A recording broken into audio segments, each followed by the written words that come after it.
Mi hermano no aguantó mucho tiempo en los Estados Unidos. Nosotros somos de Michoacán, actualmente vivimos en Morelia, pero nacimos y crecimos en el pueblo de La Huacana. Él se fue a los 18 años sin planearlo lo suficiente y sin despedirse. En ese entonces tenía un dinero guardado con el que pagó el salto de la frontera.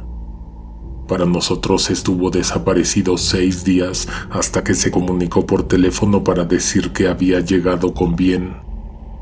En su primer trabajo cayó en la boca del lobo. Es ahí donde sucedió la horrorosa historia que te voy a contar. Estoy seguro de que no solo en Arizona existen lugares como ese, un centro de embalaje que opera por debajo del agua. Los productos que ahí se empacan no son ilegales, como sí lo son sus terribles prácticas laborales. Además de que no se cuenta con ningún tipo de seguridad social o médica, a los trabajadores los encierran dentro de la bodega por todo lo largo de la jornada. Esto significa que después de la hora de ingreso nadie puede entrar o salir. La compuerta está programada para abrirse automáticamente después de 8 horas. A veces hace mucho calor o mucho frío, pero ahí no hay aire acondicionado, ni un botiquín médico o una salida de emergencia. Lo que sí había, extrañamente, eran armas largas. Sucedió de madrugada. Las personas que en ese momento se encontraban laborando eran únicamente los empleados del turno nocturno y un supervisor. 2 de los compañeros de mi hermano ya traían un pleito por un préstamo de dinero que se hicieron.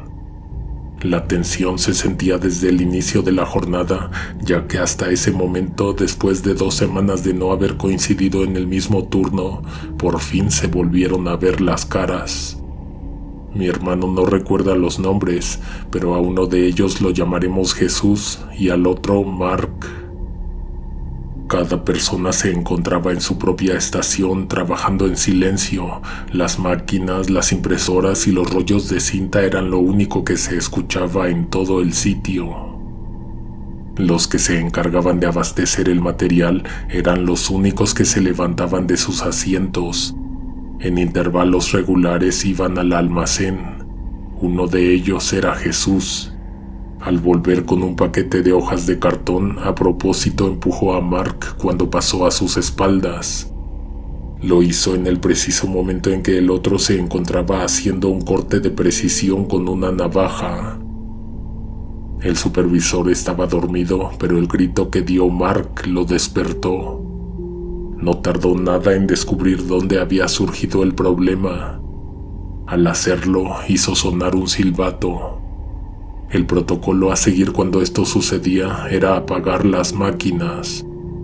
Había pocas justificaciones para abrir las compuertas de la bodega y esa era una de ellas. Te repito, ahí no había ni una botella de alcohol para desinfectar la herida. Pero antes de abrir, el supervisor hizo una llamada para que le autorizaran apertura, salida y traslado de un empleado a una clínica.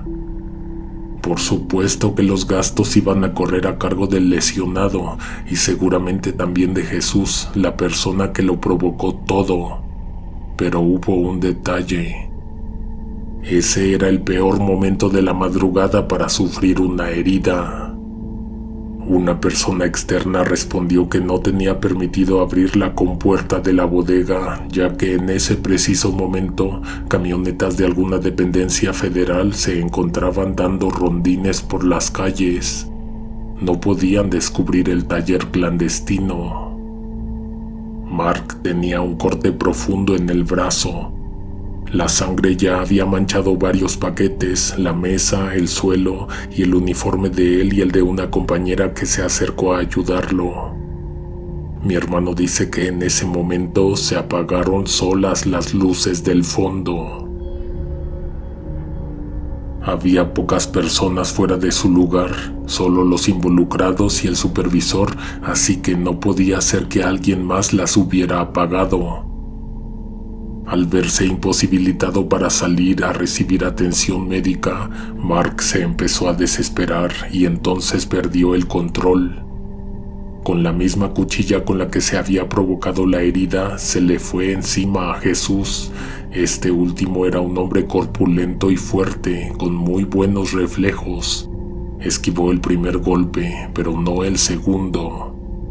El corte le dejó colgando un trozo de la mejilla y una parte de la cara con la carne al rojo vivo. Mientras esto pasaba, el supervisor bajó corriendo de su puesto de control, empuñando una pesada arma. Le quitó el seguro, la cargó y se la apuntó a Jesús. Es fácil saber cuando una persona está a punto de hacer una tontería. Se le ve en los ojos. Mi hermano dice que en ese momento todos se echaron al suelo, menos aquel que estaba siendo amenazado con el cañón a unos centímetros del rostro. Un par de reflectores al centro se apagaron, provocando un sobresalto en la mayoría, pues el fuerte momento de tensión tenía a todos esperando el disparo. El supervisor retrocedió un par de pasos, pero sin quitar el dedo índice del gatillo.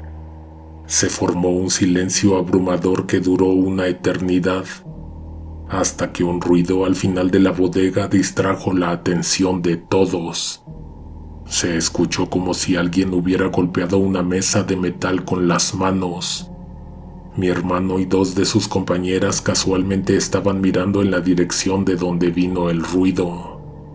De hecho, estaban aterrorizados porque vieron perfectamente qué fue lo que lo causó. En una silla había un abrigo y un sombrero recargados. Según los testigos, ahí no había absolutamente nadie. Sin embargo, cuando el segundo grupo de luces se apagaron, algo se empezó a mover ahí. Como si se estuviera materializando un cuerpo dentro de las prendas, el abrigo empezó a tomar forma y volumen. El sombrero también se levantó un poco. En menos de un minuto, una cara sin rostro salió de la oscuridad y se integró a un cuerpo que, instantes después, reveló una mano de la manga, levantó el brazo y luego golpeó con ira y fuerza un escritorio de metal. Ese ser extraño inmediatamente después se levantó de su asiento. Se dirigió a las estaciones de trabajo mientras todos miraban con desconcierto. No era una persona, se veía a simple vista. Era una cara pálida e inexpresiva. Era un cuerpo que se desplazaba como si no le fuera necesario caminar. 12 personas lo vieron poner la mano entre el cañón y la cara de Jesús. Casi enseguida de la garganta del supervisor empezaron a salir unos escalofriantes gruñidos. Sin bajar el arma, empezó a notarse en su rostro incomodidad, luego dolor, después sufrimiento. Al mismo ritmo, su color cambió de rojo a morado. El sujeto del sombrero era quien le estaba haciendo el daño. Era evidente por la mirada de muerte que le estaba lanzando directamente a los ojos. No se sabe si por la desesperación o por el miedo, pero el supervisor intentó disparar el arma, pero ésta se encontraba trabada. Mi hermano piensa que fue el diablo quien se les apareció en la bodega, ya que nunca en ninguna ocasión había visto algo parecido. Tampoco había visto en ningún hombre vivo tal falta de expresión, tal color de piel.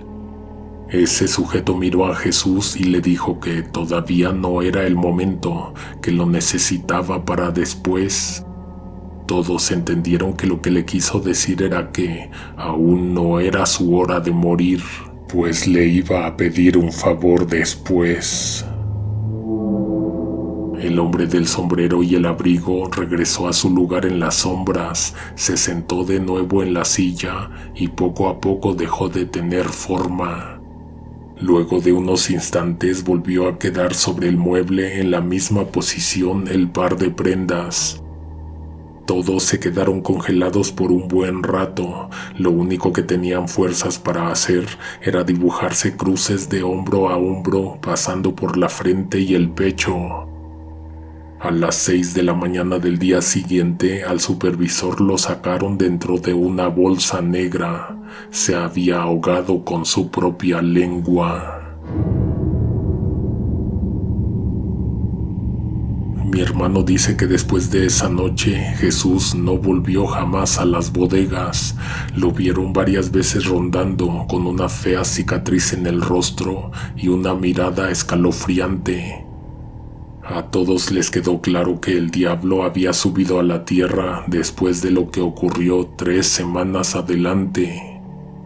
7 de los 12 almacenes que operaba la misma empresa, con las mismas condiciones precarias de trabajo y sin ningún tipo de prestaciones para sus empleados, ardieron hasta quedar reducidos a cenizas. Dicen que Jesús lo hizo, que Él planeó todo, desde la ruta para empezar los incendios hasta las sustancias que usó para prender el fuego. ¿Cómo le hizo para sacar a los trabajadores de cada bodega para que no murieran calcinados? Nadie sabe o nadie quiso decir.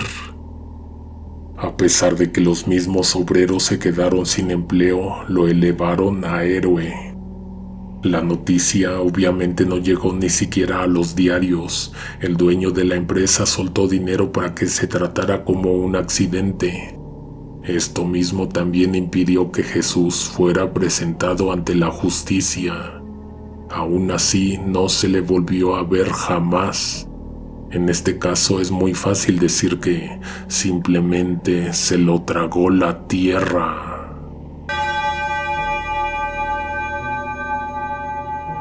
Una historia corta pero bastante impactante. Esperamos haber cumplido con nuestro cometido: quitarte las ganas de irte a dormir. Nos escuchamos pronto con más estrenos. No olvides suscribirte y activar las notificaciones para que no te los pierdas. Hasta la próxima. Alguien te observa en la oscuridad.